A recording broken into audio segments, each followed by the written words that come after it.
Okay, let's go ahead and get started. Hello, everyone. This is Drew Amarillo again, and thanks for joining us today for the Designing Your Remote Workday webinar. Uh, Great to have you here. We're going to go ahead and jump right in. Today's topic is on designing Workday routines. And a quick reminder that if for some reason we happen to get disconnected during the webinar, please stay in the room and we'll get it back up and running as fast as we can. Okay, so as you know, this is part 2 of a 6-part series that we're putting on. And again, the goal of this series is to provide you with some actionable ways that you can start to reshape what your workday looks like in an effort to adjust to what is going to be the new work reality for us for the foreseeable future. So other upcoming topics include separating work and personal life, which is up next, building a home workspace, time and task management, and then we're going to finish up with Workday Wellness. Okay, here's our agenda for today. So first we're going to talk about how routines work. So if we want to start creating new routines in our day, it makes sense to spend just a few minutes on the science behind how routines work so that we can use that information as we're going about building our own routines. And then second, we'll walk through step by step on how to build a Workday routine.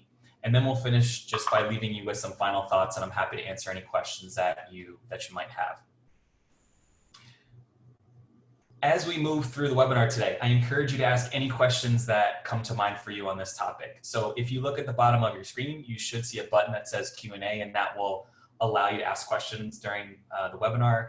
If you want to ask questions anonymously, you can also do that as well by checking the box that pops up on your screen. Right now, it would be great to get a sense of the kinds of Workday routines that you're looking to create. So we have been kicked out of a lot of our old Workday routines that we used to have. And so part of structuring a new, effective remote Workday for ourselves is focusing on how we can create new ones that fit the new work reality that we're in at this point. So just so that we can all kind of see what's top of mind for everyone on this topic, feel free to pull up the Q&A box and answer the question that's up on the screen, which is what's a new Workday routine that you want to create? And we'll take a look at what's been posted as we move through the webinar. Okay, so let's dive into routines. Routines are an essential part of your workday. And if you think about it, they're sort of like a vehicle that allows you to not only make the best use of your time, but they also help you do things like focus on your most important work, manage your energy. They can help create separation between your workday and your personal life. And they can also be used to help to pull you through challenging parts of your day, as well as help you take advantage of high energy points in your day. So if you want to set up a successful routine, there are really 3 key components that every routine should have. Number 1 is the cue. Number 2 is the routine itself. And then number 3 is the reward. So let's go ahead and talk about each of these individually. So the first part of your routine is the cue. So I want you to think of the cue as sort of like the automatic trigger that tells your brain it's time to engage in the routine. And for the purposes of explaining this, I want to use a simple example here. So let's say that you want to build a routine where you get up every morning, and as part of your morning, you decide that you want to take a 20-minute walk to start your day. So in this example, the cue would be the sound of the alarm going off at 6 a.m. or maybe 7 a.m. for some of us. And the alarm is the cue or the signal that it's time to engage in your routine. So that's simple enough. Now, there are several categories that you can think of as you're looking for cues. So cues could be a certain location, so a place that maybe you enter or that you visit. Could be a time of day. It could be an emotional state, or it could be an action that triggers you to engage in a routine. So in our example, our 6 a.m. alarm is kind of a hybrid between a time of day and also an immediately preceding action, which would be the sound of the alarm going off. So that's part 1, the cue.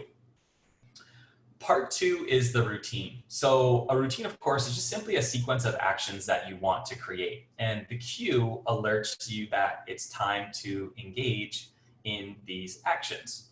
So in our example, remember that if you're someone who's walking for 20 minutes a day, Your routine could simply be step 1, get out of bed.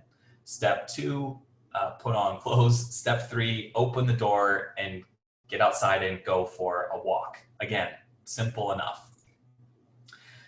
Now, part 3 is the reward, and we're going to spend a little bit of extra time on the reward because it's actually the most important part of this cycle. So the reward is the sense of satisfaction or the positive reinforcement that we feel at the end of the routine that incentivizes us to continue to engage in the routine. So if you want to build a strong routine, what we need to do is set up an incentive at the end that will encourage our continued engagement in that routine. So in our example, the reward that comes at the end of our routine is the release of endorphins, right? That triggers this very positive feeling in our bodies. And it's also the sense of accomplishment that we feel with having started the day by doing something good for ourselves. And the reason I say that the reward is the most important part of this cycle is because it's really the driver of the routine. And here's why. When you go on that 20-minute walk for the first time, yes, it's hard to get yourself out of bed and to put your clothes on and walk out the door at 6 a.m. those first few times. But once you do that, you get a positive feeling from completing the walk, and your brain releases a chemical called dopamine, which causes you to feel satisfaction and a sense of positivity. Your brain then remembers that feeling and connects it with the routine that you just engaged in. And of course, what it wants to do then is just repeat the action that caused you to feel that way and to feel awesome and excited and positive. So your brain essentially gets hooked on that feeling, and that drives your desire to continue to repeat that routine. So there are all sorts of rewards that we could give ourselves at the end of a routine, but by far, the most powerful ones that we can set up are ones that create a positive emotion immediately after the routine. So we can set up all sorts of rewards, but the most powerful ones we can set up are the ones that create a positive emotion immediately after the routine. So as we're thinking about structuring our routines, what we want to focus on are things that elicit this positive feeling or emotion in us. And we won't go into the science on this too deeply, but our actions are really rooted in our emotions and the emotions that we feel, which is why this is the best kind of reward for us to have. So what are some simple rewards you can give yourself after a workday routine that will elicit this positive emotion? Here are a couple of ideas. So you could share something challenging that you did with someone else who will give you some praise. You could take a few big, deep breaths. You could take a break and just completely disengage from work. So getting up from your workspace for a few minutes, maybe going on a short walk, something like that. You can also say something out loud that's a positive reinforcement. So something like, that was hard, you did a good job. Or maybe if you take a minute to organize something, your workspace at the end of your day, you say out loud, I feel more organized. Now, if you're sitting there thinking, really, you want me to say a little phrase out loud? And the answer is 100% yes. The science behind this says without a doubt that these short positive affirmations that we repeat over time are one of the most powerful ways to cement our routines. So words like this are actually very powerful. It doesn't have to be one of these phrases, but they are the most powerful. Okay, so that's a simple overview of how routines work. Let's move on to how we will go about building them. There are 4 steps here that we should be using to build work routines in our day. So step 1 is identifying a strong why. Step 2 is actually building the routine itself. Step 3 is identifying a cue. And then step 4 is choosing a reward. Before we get into the steps themselves, as we're going through this, I want you to think about a few key areas where you might want to start to build workday routines for yourself. So a few areas that are prime for routine building are things like how you start your day, how you end your day, creating a process for working through projects or tasks, how you decide to respond to emails. In other words, when and and the way you respond to them, or how you conduct meetings, right? Those are just a couple of examples. For our purposes today, I want to give you an example of one of the most important routines I think you can have during your workday, and that is the way that you end your day. So let's just build a quick example of how you might create an end of day routine. So step one in this process is identifying a strong why. And what do I mean when I say that? The foundation of changing a part of your workday is your desire to experience some sort of positive change in circumstances, right? We're just not going to be motivated to make any sort of change whatsoever unless we have a desired outcome in mind. And we have to hold that thought in our mind constantly. What's the outcome that we want from this? So the first part of building a routine is just to identify the reason why you want to make this routine in the first place. So let's say that you're struggling right now with creating separation between your workday and your personal life. Maybe you're having a hard time creating a definitive end to your workday. This is something that I know a lot of us are having to deal with right now and that a lot of us are struggling with. Your why then might be, I want to create a definitive end to my workday so I can spend more time with my family. And the key part of this isn't ending your day, right? It's how ending your workday will make you feel, right? It's not necessarily the process you go through, it's the feeling that's on the other side of that.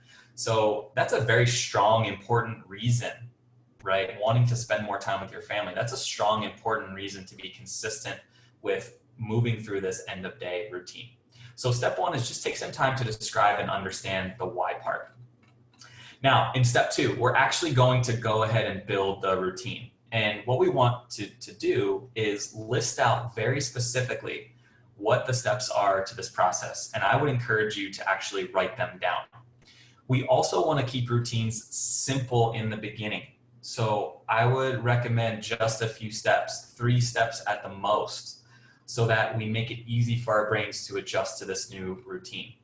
So in our example, if we're building an end of day routine, that helps us create sort of this definitive endpoint so that we can walk away from work confidently. Then our simple list of steps might include something like, number 1, put away your work materials. Number 2, shut down your computer. And then number 3, put the computer in the closet or somewhere in a drawer that's away from your line of sight. We really want to signal that the end of our day has come and that we're done with work, and putting work things out of our line of sight is a great way to do that. Step 3 is to identify the cue. Now, remember that the cue is the trigger for the routine. So you could have all sorts of cues that trigger your routines, but in our end of day example, a natural one to pick is a time of day that you want to stop working. So maybe you say when 4:45 p.m. hits, that will be the signal for me to engage in my end of day routine. And then fourth and finally, choose a reward that will elicit the positive emotion that we talked about. Again, this is the most important part of the equation. And we want to choose something that will give us that release that incentivizes repetition. So at the end of your day, you might do something like think of 2 things that went really well during your workday. Maybe it was a positive interaction you had, a project that you pushed forward, maybe a good result that you got on some work. Just find something that went well and focus on it for just a couple of minutes. Really powerful way for us to cement a new routine. So to sort of summarize what your routine looks like, you might say when 4:45 p.m. arrives, I will put away my work materials, shut down my computer, and put it in the closet. Then I will think of 2 things that went well during the day, and then you are finished. And I want to stress again that even though this doesn't seem like much of a reward at first, if you look at the science behind habit and routine formation, it says that engaging in this kind of reward is just the best way to build a routine. Also, let's be clear about this point too. We are shooting for simplicity as a starting point. When we're creating new routines in our day, we need to start simple, or else the complexity will just make it too hard for us to change our routines. Our brains don't like change, so we have to slowly move toward new routines and incentivize that change through a reward system that we set up. Okay, so to recap the steps, step 1, identify a strong why. Step 2, build the routine. Step 3, identify the cue. And then step 4, choose a reward. Before we break, I want to leave you with a few key takeaways here. First, start with small routines. I want you to focus on creating a small routine, a simple routine that consists of no more than 3 simple steps. Once you master that, you can build on it or create another one, but we're starting small. Number 2, write out the routine. Even though these are simple, we need to write them out. When we write things down, it actually helps our brains solidify them in a way that we just can't by thinking about it alone, right? So we need to make sure that we're writing out the steps on a piece of paper. I would recommend you get out a pen or a pencil and actually physically write these down. And then number 3, remember that we're focused on consistency and not perfection. If you happen to miss a day, no problem. There's no need to beat up on yourself about that. Instead, when you realize that you haven't engaged in the routine, just acknowledge that, let it go, and then direct that energy toward setting yourself up for doing it the next day. A few quick final thoughts. I'd encourage you to create one new routine and go through this process before our next webinar. That's my challenge to you. Do this. Maybe it's an end of day routine. Maybe it's a beginning of the day routine. Just try one out before our next webinar. And then as a reminder, our next one is this Friday, May 15th. And we'll be covering how to create separation between your work life and your personal life as you are working from home, something that a lot of us are struggling with right now, so you won't want to miss that one.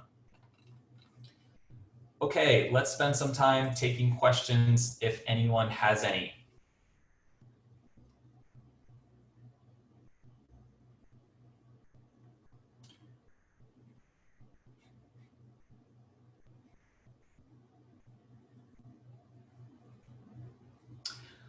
Okay, good question. What if it's not feasible? The question is, what if it's not feasible to have a queue that can take place at the same time each day? It would be great to end the day at the same time. Can you implement a more flexible queue to end the day? I will probably start with beginning of day routines as that may be easier. Great question. So yes, there are all sorts of cues that you can have throughout the day that signal for your brain to engage in the routine. Your end of day routine doesn't have to be tied to a specific time. Obviously, that would be really nice, right? If we could put our workday in a box each day and it would start at 9 and end at 5, but it doesn't really work that way. So you absolutely can come up with other cues that will help you to engage in that routine. So it might be, one popular one that I like a lot is an immediately preceding action. So something happens before I engage in my routine that is the cue for me, right? So maybe you have someone who comes in and says, hey, it's time for dinner in 15 minutes, right? Maybe you have something that pops up on your computer, right? Maybe you finish going through emails, right? And then when you finish your emails for the day, that's a signal for you to engage in that shutdown routine. It doesn't have to be a time of day. It could be an immediately preceding action. It could be actually getting up and moving to a different part of your apartment.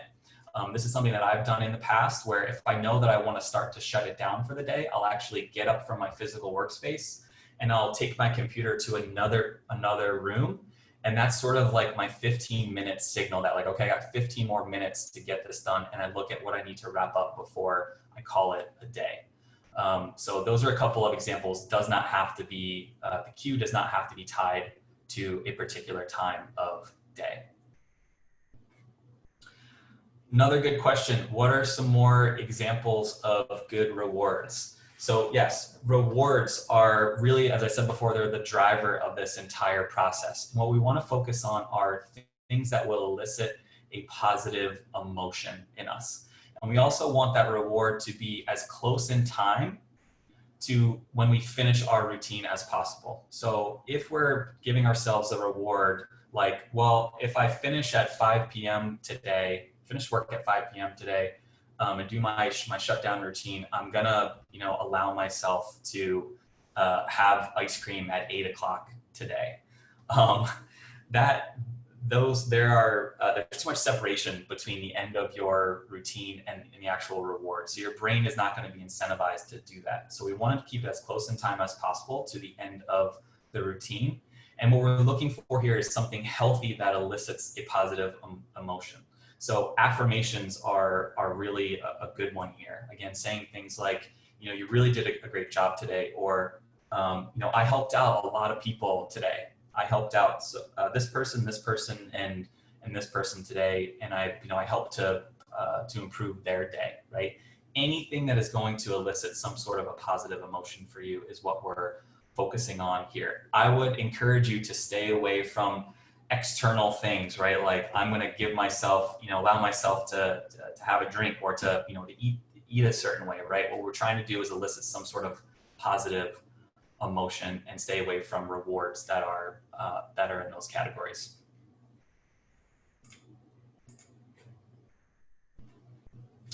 Any other really good questions before we call it a day? I see one in here about time management techniques. So I'm glad that you brought that up. Part 5 of our webinar series, which is coming up next week, we're going to be covering time and task management. I have a couple of things I want to share with you on that, some tools that I use, and also some strategies, just really super simple strategies that you can implement day over day that are designed to help with time management. So we will definitely pick that up in our 5th webinar.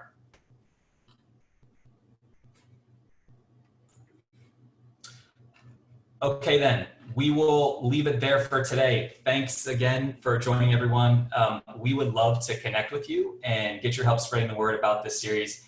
If you could share with a friend or give us a shout out on social media, that would be awesome. And I'd really appreciate that. Again, next webinar is this coming Friday at the same time. We will see you then. Go have a great work day.